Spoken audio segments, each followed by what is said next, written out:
Hello, everyone. Welcome. Thank you for joining Improving Talks.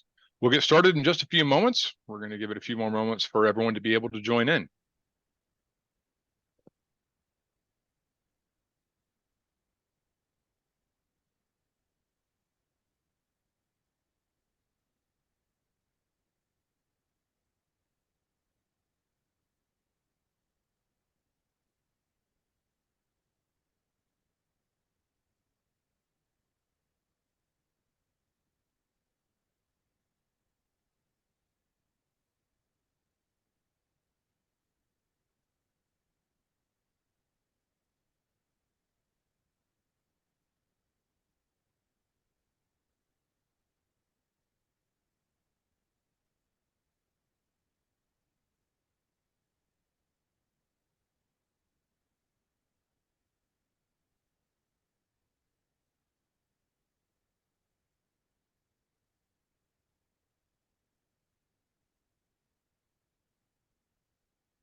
Welcome again.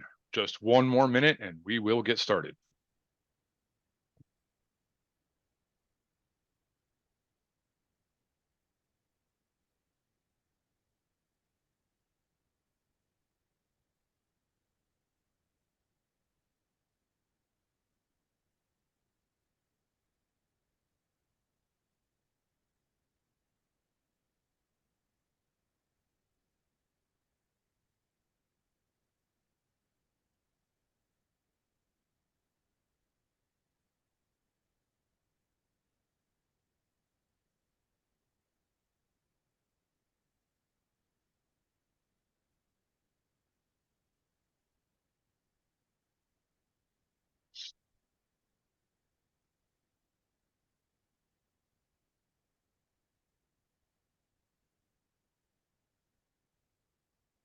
Alrighty, everyone. Howdy. Welcome to Improving Talks. To get started, I'd like to direct you all to the bottom center of your screen. You're going to see a Q&A feature there. Please ask your questions there. We will be having a Q&A at the end, but ask your questions early. You don't want to have that last-minute fight to try and get it in. Today, we have Torrin Huntley, who is a account manager at our Improving Vancouver office. And joining her is Varun, who is a product manager of open source databases at Microsoft. Take it away, guys. All right. So thanks everyone for joining. We're excited to talk with you today. We're going to be discussing database migrations, but specifically migrating into Azure database for Postgres, the flexible server offering. So in terms of introductions, my name is Torrin Huntley. I'm an account manager, as Anthony mentioned. Out of the Vancouver office, I'm actually a couple hours north in Whistler, BC. Improving itself, we're, if you're not aware, a technology services company. We have offices all through the US, Canada, and down in Mexico. We really focus on building modern applications, so making sure it's scalable, user-friendly. We have a big focus on data and AI, which is why we've partnered with Microsoft on this webinar looking to Postgres, open source Postgres on Azure, kind of ties those two elements together. My background personally is in data engineering and data science, so come from a bit of a different angle, but yeah, very excited to be here today. I'll pass it off to my co-host Varun for a quick introduction. Hey, hi everyone, and thanks for joining the webinar. My name is Varun Dhawan, and I'm a product manager with the open source database team at Microsoft. My team mostly works on MySQL and Postgres. Postgres is my focus area. I've been working in databases for over 21 years. You know, that was the first time when I was introduced to a database. And we do pretty awesome work, you know, with Postgres. In Microsoft, we have multiple offerings, some of them which we are going to talk, you know, in this webinar. And those are my social links, you know, LinkedIn and Twitter. And then most importantly, I'm super happy to be partnering with the awesome Improving team, you know, so take it away, Tor. Fantastic. All right, so the plan for today, we are going to spend a while at the end talking about migrations themselves. We're going to start by just doing a little bit of a conversation about Postgres. I mean, if you're joining this webinar, you probably are well aware of Postgres and why you want to use it. So we'll focus on why Improving and Microsoft have come together for this talk, and a little bit about how to make the decision of where to host Postgres. So if you're thinking about a migration, what should you consider? Then we're going to switch into talking specifically about Azure Database for Postgres, flexible server. So that's where I'm going to pass it off to the resident expert on the call, Varun. And then finish off going through migration. So some of the triggers you want to look out for when it's time to migrate, how to perform a migration, what to consider, and all of those sort of elements around migration. As Anthony mentioned, we're going to have Q&A at the end. So please throw your questions into the chat or the Q&A section as we go along. And if we don't get to them right away, we'll definitely get to them at the end. All right. So jumping into things here. So why are we here talking about Postgres? You know, as you're probably well aware, Postgres is an open source relational database. It's financially palatable for a lot of folks because open source means that it's free to use. Postgres is especially special because it has such a large community invested in building the product.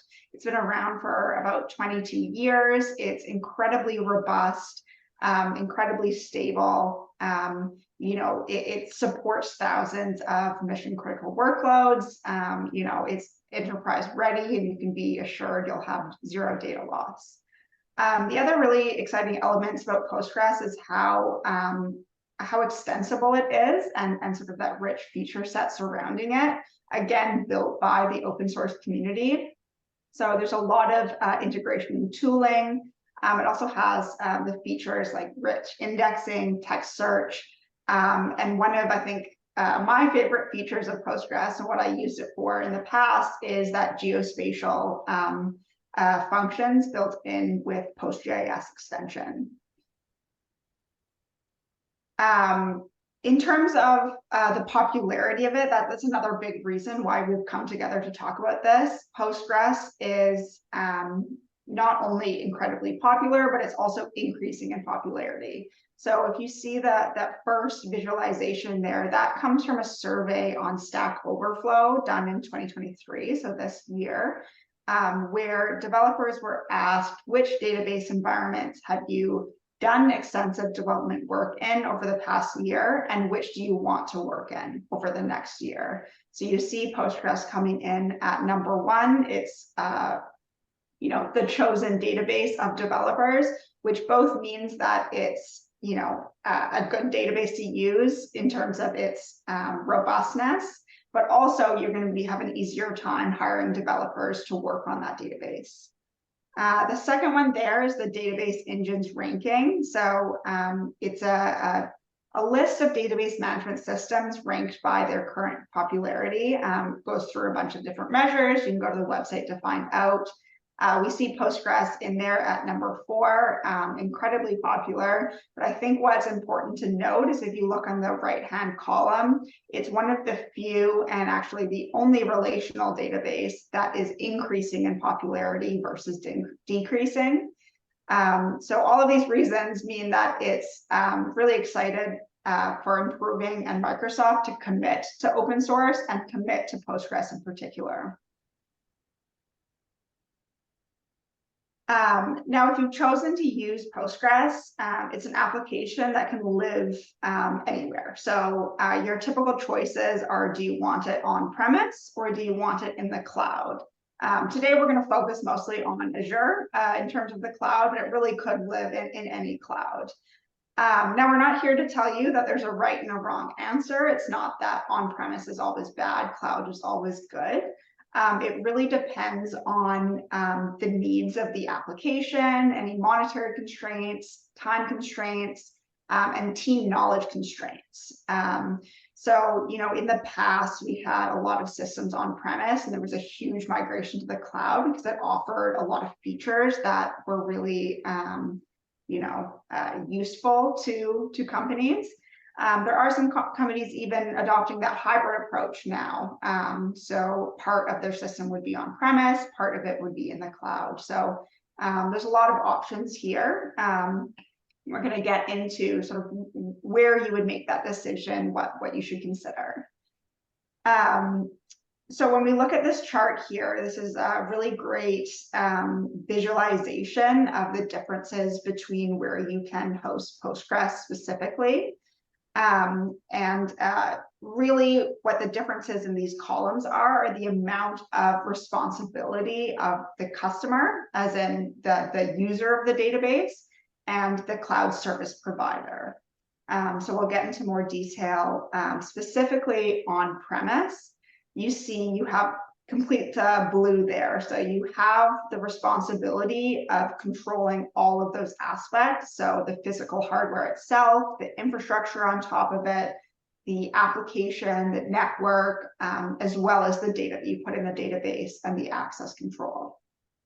So yes, it is your responsibility. It is a lot of work, but you also have the most control. So if you have really specific needs and you have that expertise in-house, it can be the right decision for you. Specifically looking on premise, I think that these are some of the key elements that are true. So again, like I mentioned, you have that full control, so you can focus on configuration, you can focus on customization. That being said, it kind of ties into a few bullets down there is the maintenance of it. So if you're in full control, you also have to maintain that system going forward. And again, that's not just the database, that's all of the layers from the hardware up to the data that you put in it. In that case, you would also need to have either contracted expertise or in-house expertise to do that management. Postgres also releases new major updates, major versions about once a year. So you would need to stay on top of those. Another big element when we think about on-premise versus cloud is security. So I know that it's sometimes thought of that on-premise is better for security. I don't think that's necessarily true. What's true on on-premises is that you have the more of an ability to customize your security. And so if you have the right expertise in-house, if you have a lot of cybersecurity experts, you can make that very specific to your needs. Cost is another one that we generally discuss, thinking on premises versus in the cloud.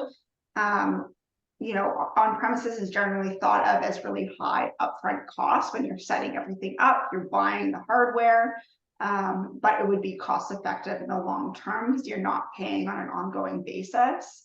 That can be true, but there is still maintenance costs. It's just not that you're paying somebody else for it. You're paying for that in-house expertise, so the IT expertise, the developers to maintain that service. Maybe you're upgrading servers every so often. So there are costs on an ongoing basis. It's just going to be a bit more spiky and come in waves. Performance, again, you're in full control of your system, so you do have the possibility of providing some optimization on specific workloads. So again, if you have that expertise in-house, you can do more than you could in the cloud. And then the last one there is scalability. This is difficult on premises. It is difficult to set it up this way. It requires, every time you want to scale, manual effort. You might need to go buy new servers. You might need to shift things from one to another. And there's that potential for downtime during any sort of upgrade. Now to kind of compare to the cloud, and specifically because we're talking about Postgres here, we are talking about a platform as a service. So in this case, you're using the cloud for that hardware, the infrastructure, but you also have the Postgres preloaded, you have it set up, you have the operating system set up. So you still do have control of the application itself. You can make adjustments. You have control of the data going in, the user access. So you're not, completely hands off. You still have a say, and you can still, optimize it to your needs. But you're removing all of that management and maintenance of the other elements. That's slightly different if we look to the left in that chart as infrastructure as a service, which would look more like you have a VM in the cloud and you install Postgres on it. So you're doing a bit more work there, but you're still offloading some of the management and maintenance to the cloud. And then it's different from software as a service, where that would be a step further out of the customer responsibility, and they would be in control of the application, and all you would do is use that application and put your data in it. So Azure Database for Postgres is a platform as a service. And specifically, kind of looking to compare with on-premises, one of the really major reasons that people choose Postgres on Azure is because it's easy to use. It's really user-friendly. You have simplified deployments. That management is, set up for you to do. Even when it's, your responsibility, you have tools that are created to make your life easier.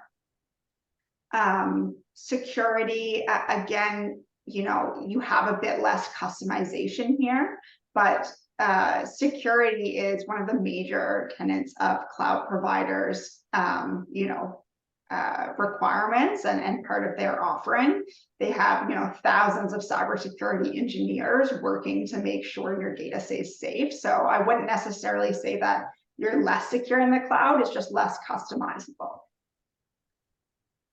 Cost, I know, is also a really important parameter here. The cost of Postgres in the cloud, you don't have that initial spike of setup, but you are paying on an ongoing basis. There is potential for higher long-term costs. I'm sure you've heard of situations of cloud costs getting out of control. That can happen if you're not paying attention, if you're not setting things up in the right way. But if you are optimized to the right system, and Varun will go into some detail on flexible server and how that helps with the cost as well. It really shouldn't be, it should either be the same or less cost than an on-premises system. Performance, again, you just have a little less control over optimization, but it is the responsibility of Microsoft and Varun's team to ensure that Postgres on Azure is performant.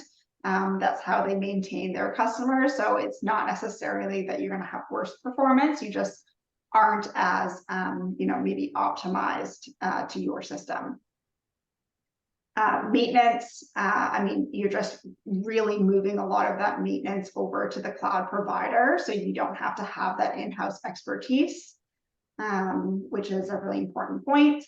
And scalability, our last one here, it is incredibly easy to scale in the cloud. It's another, along with ease of use, another really big reason why people choose the cloud. You can scale up and down essentially with the click of a button versus having to go and buy more hardware. You might notice that the discussion, although we're specific to Postgres here, this really is an on-premise versus cloud story. So all of the same elements that would make you choose one or the other in other situations also apply to Postgres. One other element that I will mention here that isn't noted is if you choose specifically, I think this is exciting about Azure, if your data lives in Postgres on Azure, you're all of a sudden getting to leverage all of the other Azure services that are, close by. They have built-in integrations. That's one of the big reasons why I think Azure is a great choice. Especially since all of the investment they've been making in AI, you're all of a sudden more accessible to those types of services. So now we're going to get a little bit more in depth into Azure Database for Postgres Flexible Server, and this is where I'm going to hand it off to Varun. Hey, thanks, Torrin, and an awesome explanation, Torrin. Everything you explained, and I want to particularly stress on the part where you explain the PaaS versus cloud. If I were to summarize those 4 slides that you explained, I remember the famous Spider-Man quote, which is with more power comes more responsibility. And it's completely perfect to have more power and have more responsibility. But what if you do not want that additional power, if you do not need that additional power, when not everybody is into the business of running a database, in that particular case, what will you do with those additional power? And because you have that, you have more responsibility, and which is where cloud comes in, whereby we say, well, we give you all the goodness of the open source Postgres, and you don't need to be responsible for all those things. So that summarizes the code. And as we are on this slide, the name of our product is Flexible Server, which means that we just don't go beyond the chart, the table which you traditionally showed, that, oh yeah, it's like fine, it's a managed service offering, uh, we have a managed Postgres, and there are many things that you don't need to bother. But then we say, well, you do not need to bother, but we still give you enough control so you can customize those things. So whether it's performance, whether it's scalability, whether it's security, you can absolutely customize most of these things, completely based upon your, specific. So it's flexible, and which is why the name Flexible Server. So if you move on to the next slide, Don. So let's start with this. So Postgres, which you see is the inner circle, which Torrin touched upon a little bit, is an awesome, it's a super awesome engineered database platform. It's been there for decades. It's a granddaddy of databases. It has all this rich tooling which you see in that inner circle, rich indexing, full text, rich data type, constraint, ACID compliance, which comes with the traditional databases. JSON-B is huge in Postgres. It's like with every passing release, Postgres is adding more and more JSON capabilities. But the thing that really shines, with Postgres is the extensions, and thanks to the creator of Postgres, they back in that time thought that, well, we cannot create the entire functionality of the database engine and be sure, that this is going to be useful 10 years, 20 years, 30 years from now. So why not create a pluggable environment whereby we create the core engine, and it's free, it's open for developers to come in and write their specific features, and just plug into it. And those plugins in Postgres world are called extensions. So you have some of these awesome extensions. Again, Torrin, I heard it right. I think you use PostGIS. That's like the super awesome extension. There's like even some of the proprietary databases don't have that functionality, and it's all free. So that's Postgres, in the center of everything. Now we take this good open source Postgres, again, like the key part is we take the open source Postgres, it's not a fork, and then we build a whole manageability layer around it. So starting with security, like you have a complete AAD integration. So if you have ever used, any of the Microsoft system, you might have, heard about Active Directory, which has more recently been renamed to Intra ID. You don't need to create a username and a password type logins in Postgres anymore. You can just create an Active Directory. So if you are a small, large, medium organization and you already use Active Directory, well, welcome to Azure Postgres Flexible Server. All those users log in, can now be authenticated directly into the database. Global reach is the global Azure regions. We have, like, I don't remember quite off the head, but we have Azure regions almost all part of the world in most prominent geographies. And not just that, we have paired regions whereby with some of these critical database services, we offer pairing. It's like a thing like a read replica, whereby if you have a database in primary region, you have a failover in the other region.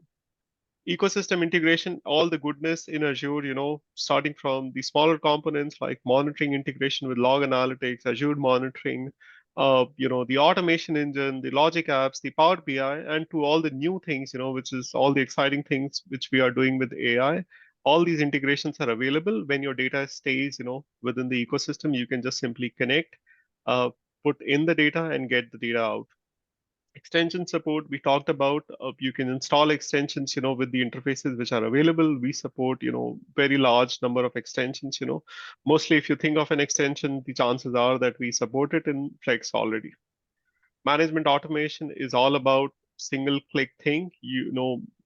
We offer an awesome portal, but not just that. Like if you do not want to log into the portal and you are a CLI or a Terraform kind of a person, you can do all the provisioning, using Terraform and using CLI, and you don't really need to log into portal anymore. High availability comes built in, whether you opt for it or not. There is a basic high availability whereby every flexible server that you provision is automatically highly available. So if something goes down, if something bad happens, which is a rare chance with the Azure infrastructure, but let's say if it does happen, then there is automatic high availability that takes in place, including the 3 copies of the storage. However, if you want, you can pay a little extra and you can also have a specific highly available database or an instance makes available to you. So with an automatic failover capabilities, which further reduces, let's say application outage time if something happens. Scale up, scale out, pretty straightforward. That's all the cloud is all about. The elasticity, you don't have to make an upfront investment. You don't have to buy very expensive hardware. You just start with very small, very nimble, and you can just grow. You can just go as you grow, and then that's how you optimize your payments. You don't have to have a lot of upfront investment. We are compliant with almost all the major compliance thing, whether it's SOX, whether it's HIPAA, whether it's GLB. So that's all in. And then the intelligent platform is all about allowing you the flexibility whereby not just you have to come and you tune in, because your data is hosted on Azure, and then we, learn from the metadata, which is like we learn from how is your database operating all the time and how thousands or other databases are operating all the time. We do some sort of a machine learning, and based on that machine learning, we automatically give you the recommendations with some actions that you can take. One, to optimize costs. Two, to increase the performance of your database. Three, just in case there is something that you're doing which may make you less secure, then how do you plug in those security?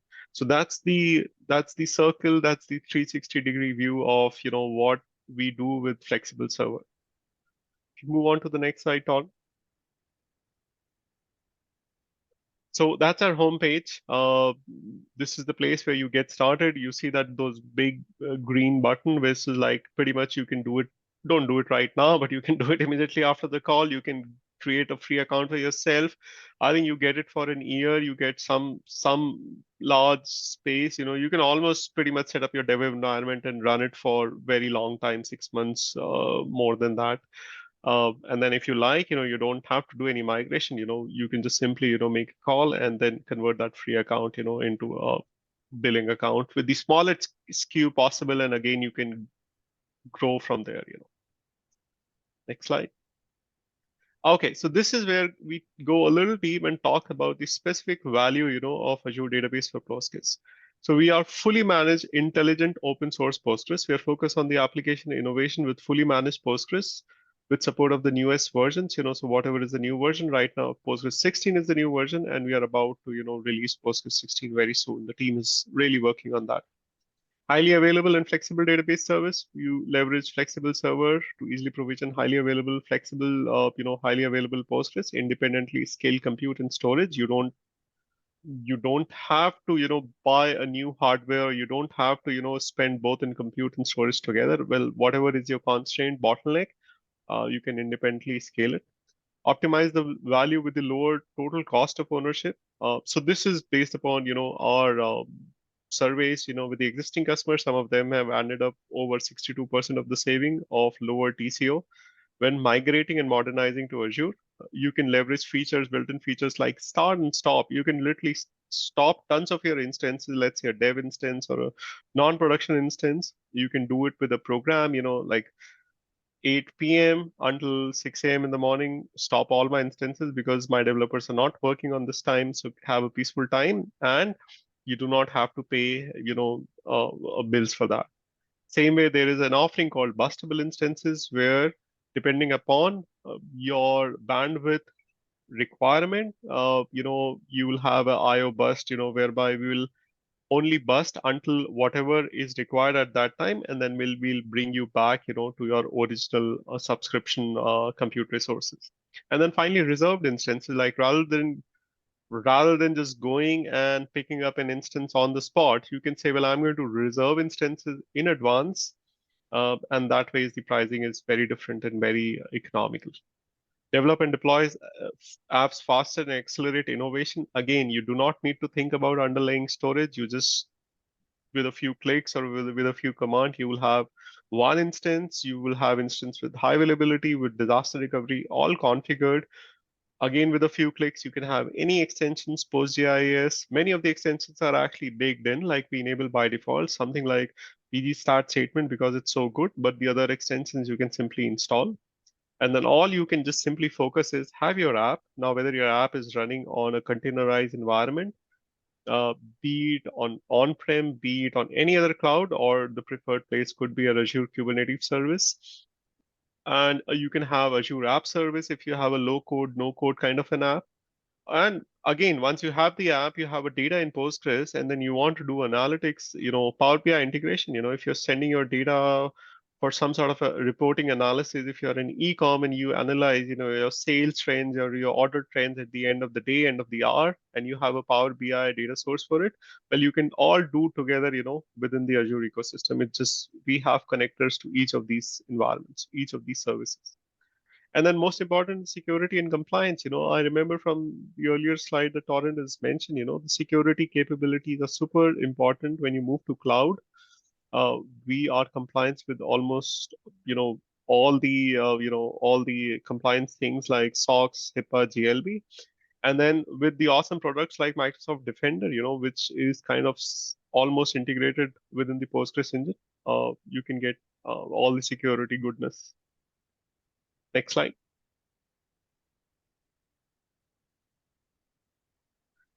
Now, some of this, I've already talked about. So I already talked about the Kubernetes service. The other part is important. Enable real-time operational analytics, which is converge your transactional and analytical data sources. Well, you can have multiple databases and you can make them, appear as one.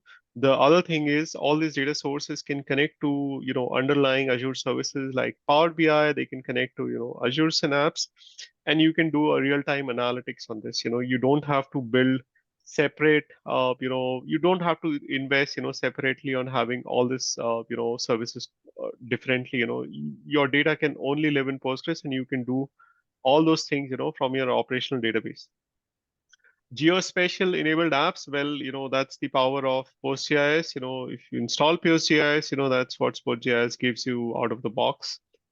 And combine time series and relational data. This is another very important extension and very important areas which is growing, which is the time series kind of an application. The data which has a time sensitivity or time is an essence to that data, something like a weather recording or your NASDAQ ticker.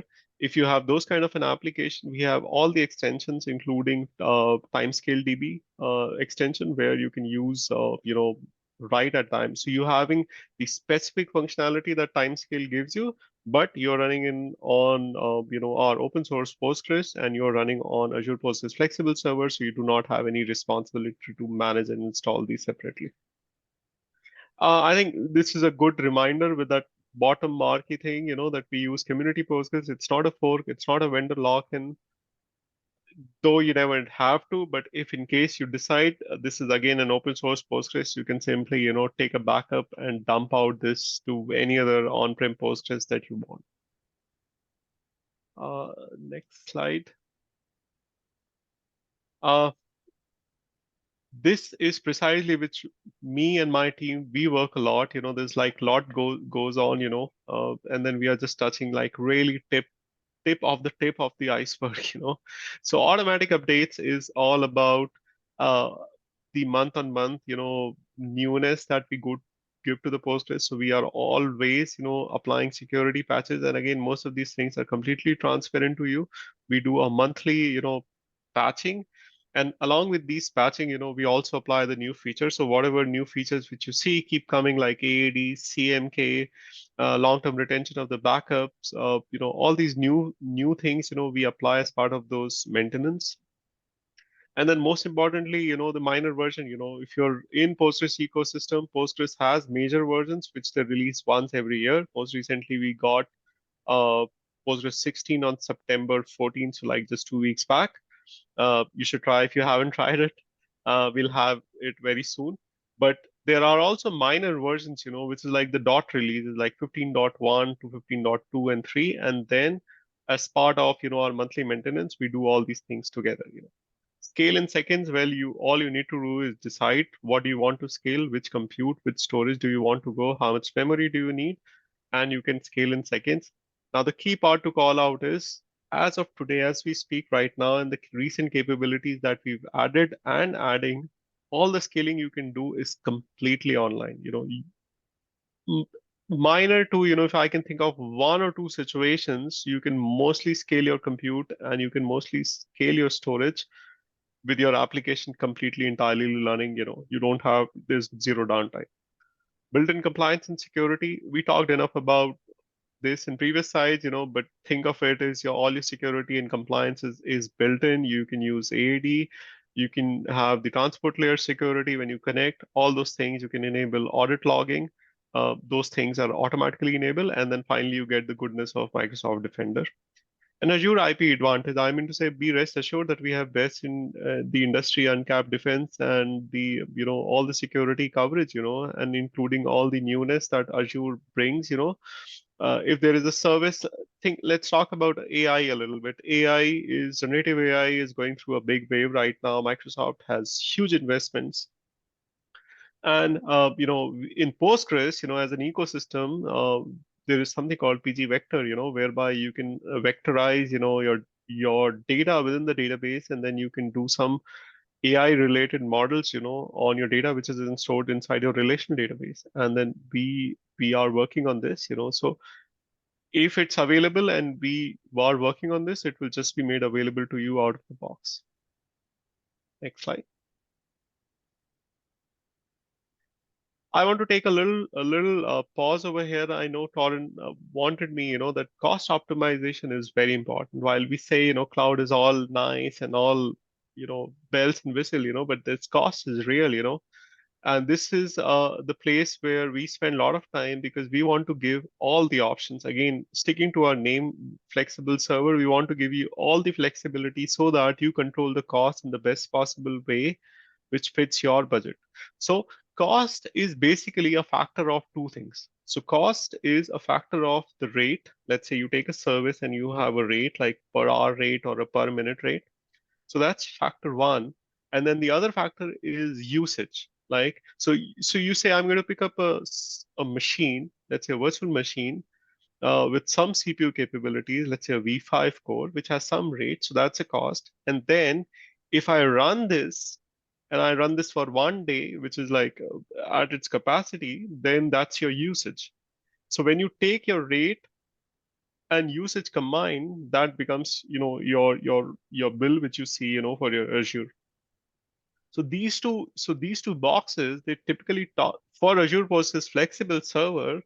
They talk about some very high level bullet of one, how you can optimize the rate, which is like how can you make sure that you are not unnecessarily paying more, and then how you can optimize usage. So for the rate, there is something called a reverse reserve capacity pricing, whereby instead of spinning up something like a spot instance, you can say that you are best aware of your business requirement, your application requirement, and you can say, I'm going to reserve this much capacity in advance.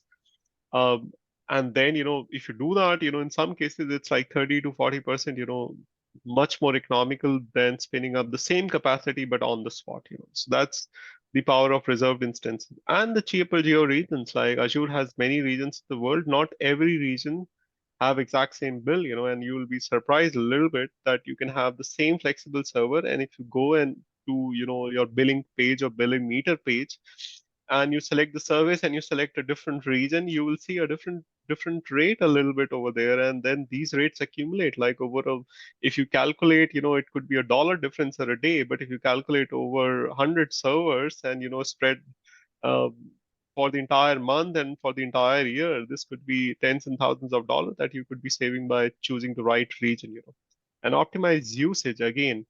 Scale resources on demand. You don't need to have everything running on the super high CPU and a super high compute. It's like scale as you go. Stop instances. We talked about it. You can stop instances when you're not using it. Especially good for your dev and non-production tier instances. Bustable tier, whereby you can be at a lower instance level, which is your typical workload. And even if suddenly there is a spike, suddenly your e-coms order goes above the chart, be assured that we'll not throttle you. In fact, we'll burst you, which is like have some additional CPU and memory available to cater, that particular spike of, demand, and then we'll bring you back. So that's a good option, if you have a very predictable workload. Azure Advisor recommendations. Again, this is all the goodness of machine learning and AI. We automatically study your workload and we give you recommendations based upon, hey, it's like out of those 10 instances, like 5 of them are dev and we hardly see a usage in last 15 days or a week. Why don't you set up a stop instances on schedule and save a lot? And then you can also, if you have a FinOps or, you're thinking towards a FinOps, then you can think about, having a budgets and alerts. You can set up a budget saying that I just want to be alerted. I want to set up a budget and I want to be alerted every time my budget exceeds, so I know that I'm not overspending on my cloud bill. So all these recommendations are there in that little AKMS pgflex cost optimization. So feel free to visit all these recommendations in details. Let's go with the next one. I think this is where, Torrin, I give you back.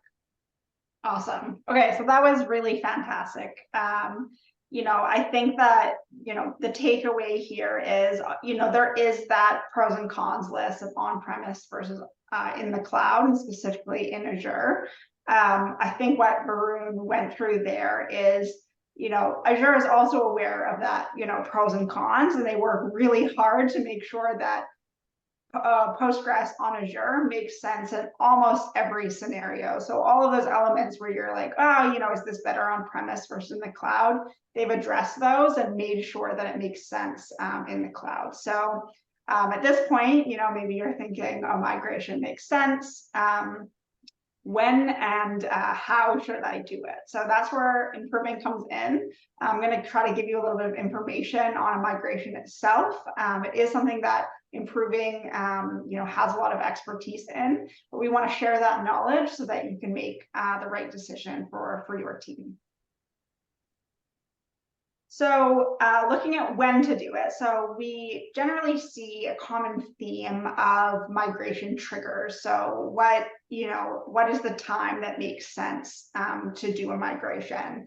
And again, it could be something that you've been planning for a while and you're just waiting for the right time, or maybe a situation comes up and it's kind of an aha moment of like, we need to reassess and look at some options here.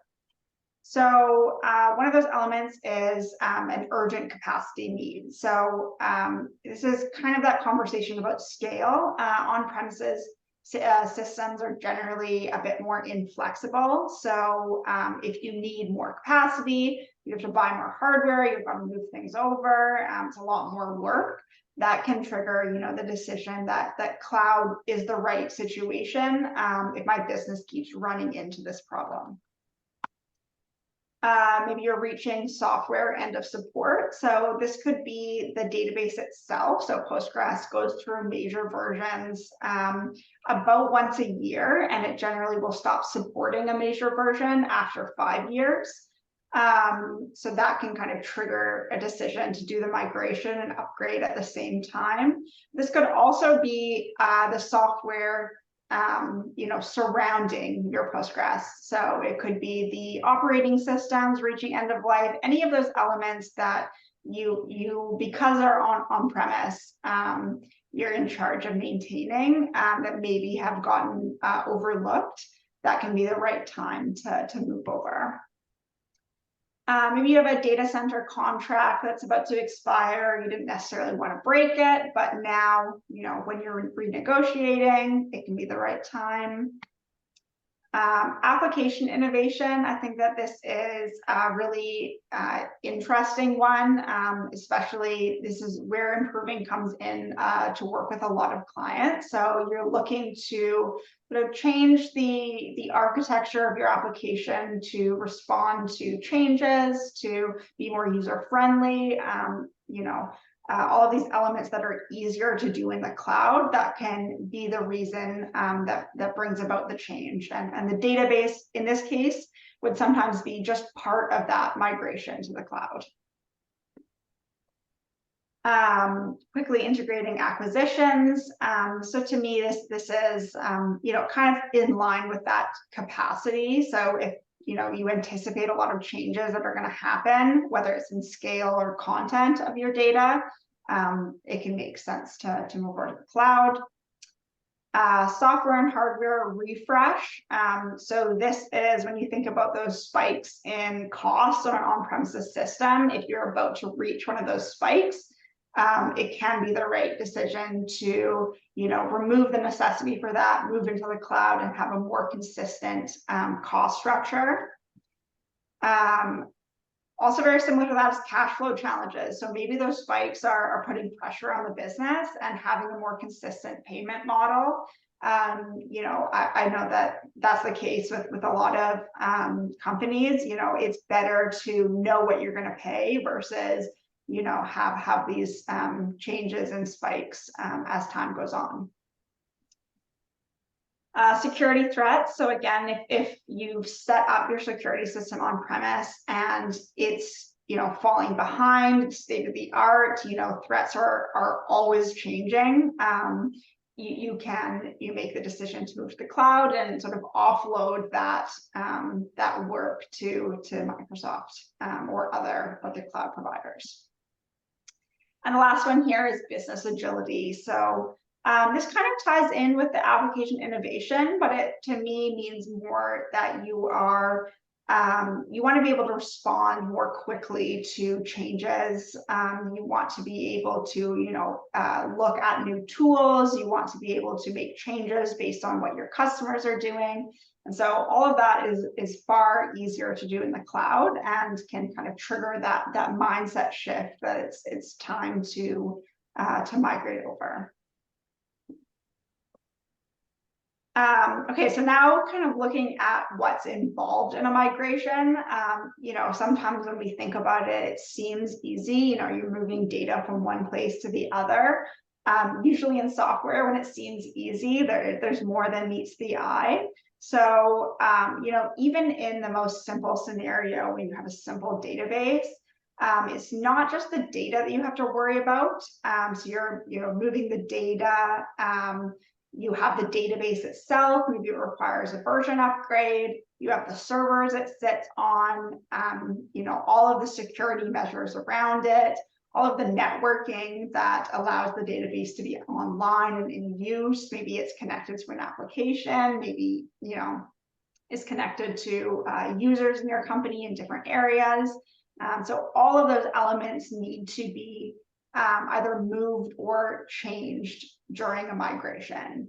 Some other really important elements to consider is how sensitive is the data that you're moving. Do you need to have measures that protect your data? My guess is yes. And how big is the data that you're moving? So, if it's 1 million rows, that's going to be a lot easier to move than billions, trillions of rows, where it's also a networking problem. So how are you going to get that data over? One more element is during that migration, we like to talk about offline versus online migration. So do you need to be able to access your database and your data during the migration, or is it okay for it to go offline, whether that's for an hour, for a day, for a week? It really depends on the needs of the users. So part of a migration is the tooling and documentation that you would use. This is, can't always be used on its own, but this is a subset of that operation of a migration. And, even improving who are experts in this, we also lean on the tooling and documentation. It's there to, automate common work patterns, so make a migration more efficient. The documentation is there to make sure that as you're moving to the new system, it's set up correctly, it's optimized, both in cost and efficiency. If we were doing a migration into Azure, we would lean pretty heavily on the Azure services. So they have a migration service. There is a tool that migrates from the single to flexible server. So that's both of those are within Azure already. Single server was the original built version of Postgres on Azure. Flexible server is their new offering, which is not only recommended, it's the one that's going to be supported on an ongoing basis. So there's a tool that moves you from one to the other. And then there's a lot of documentation on both Postgres itself in Azure and migrations. So these are really important elements, and Azure has done a really great job of setting these up. In terms of looking at what types of migrations there are to do, and so hopefully one of these resonates with you. Like I mentioned, there's that internal migration, so moving from one version of the Azure database for Postgres to another, single to flex. Single is going to stop being supported in the near future, and so they're recommending everybody moves over to flexible server. Also, it's a better service. There's also the migration into Azure. So that could be from an on-premises system. It could be from another cloud system, or a really common pattern that we see is moving from specifically Oracle into Postgres and Azure Postgres. That's going to be by far the most difficult type of migration because you're not like to like. But the two databases are quite similar, and is why we see that pattern of migration is because it serves the same purpose, and it's going to give you the same sort of results as you're getting with Oracle. When we look at the difficulty of a migration, I've kind of binned it into simple, moderate, and difficult. It really does vary, along that spectrum. But just to give you a little bit of an idea of how we'd start to classify these, a simple would be a single database, migrating like to like, no extensions, migrating to that same major version. And importantly, the availability requirements would be on the lower end. So it's not as critical if, it goes offline for a short period. Moderate would be, have some of those same elements, but maybe it uses many extensions that you need to make sure are supported in the new system and are set up properly. It would maybe have more critical demand heavy workload, or maybe you're migrating to a different major version. And the most difficult would look kind of the opposite end of the spectrum. There'd be many databases, many extensions used, really demand heavy workload, or you're migrating from a different engine. So most commonly we see Oracle, but it could be other engines as well. When we look to how to actually go through the migration, yes, it absolutely depends on the complexity, but it's also going to depend on the skill set of your team. So when you look to a simple migration, you can lean pretty heavily on the tooling and documentation. But if you don't have anyone in your team that's ever done it before, it still might be worth reaching out to experts to make sure you're doing it the right way. At the further end of the difficult, we would want to make sure you had a migration strategy that was really well thought out. You had a testing plan in place, and you were able to, I would generally recommend hiring a professional team unless you had a lot of expertise in-house that knew how to do these types of migrations. So that's where improving comes in. This is where we've partnered with Microsoft. So we have an assessment, a migration assessment. This is up on Marketplace, where we essentially give you that migration strategy. So at the end of the assessment, you would come out with a report on how to undertake a migration to move into Azure Postgres. It's about 2 weeks. We've kept the cost pretty low because we want this to provide you with the information to make a decision on going forward with the migration, which could either be with improving, or, you know, if it's really simple, maybe you take it on yourself. Some of the things that we would look at when we do this assessment would be whether we can do it online or offline. That's not only the desire of you know, our clients, but also is it possible to do it online? We would look at the database blueprint. So what tables are there? What extensions are being used? What stored functions do you have? Essentially, how have you set up your database or databases? We look at the security settings, all the requirements around there, user access, you know, all of the networking elements, and then also compatibility to destination. So are you using anything that needs to be set up? Does it, is it still supported? Is it supported in a slightly different way? So what are the elements that need to change during the migration to make sure that the new setup is working as expected? Again, here it is on Marketplace. So you're welcome to go straight to here. I know that link is really long. I'll paste it in the chat afterwards. Or you can always just reach out, you know, directly to improving. After that assessment's done, we would recommend moving forward with the migration following that strategy report. Again, that is something that improving has expertise in, so we can move forward with it with you. Or, you know, we would recommend you to follow the strategy and think about the following items. So you want to make sure there's data integrity, consistency. So, you know, is the data replicated in the exact same way?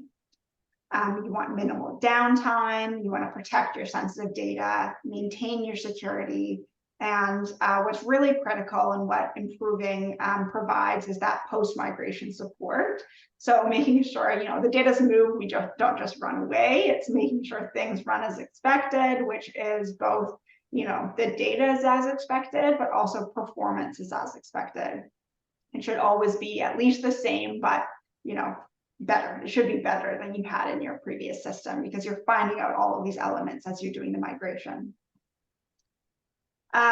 Yeah, so this is just a slide kind of on that post-migration. So like I mentioned, performance, data copied over correctly, you know, everything operates and looks as expected.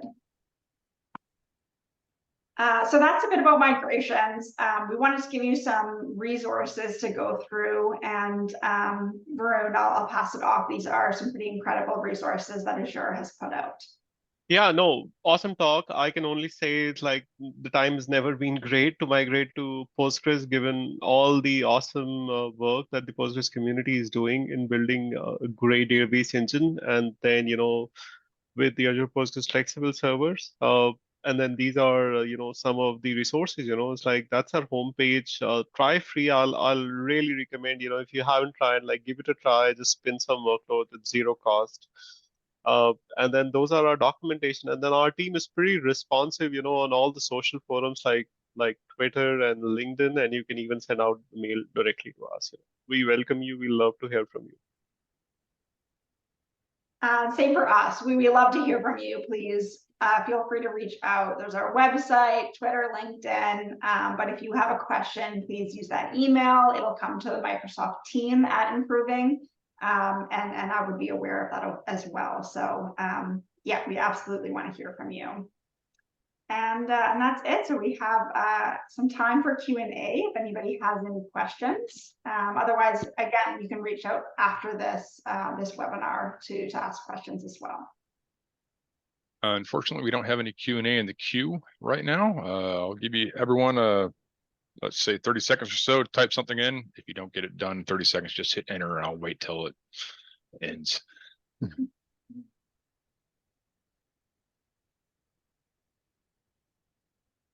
I'll just say, that it's like just try out, if in case you're on any database engine, Postgres is still an awesome place to be in. So yeah, just try out, explore the functionality, explore the extension. Chances are you'll find something, it's open source. And then if in case things excite you, if in case you feel that this could be a good place to, move your data, then think about flexible server. Think about, how improving can help you, move your workloads, over there, So, but your journey starts with trying out Postgres. Yeah. Alrighty, last call for questions. Hit enter if you're in the middle of typing.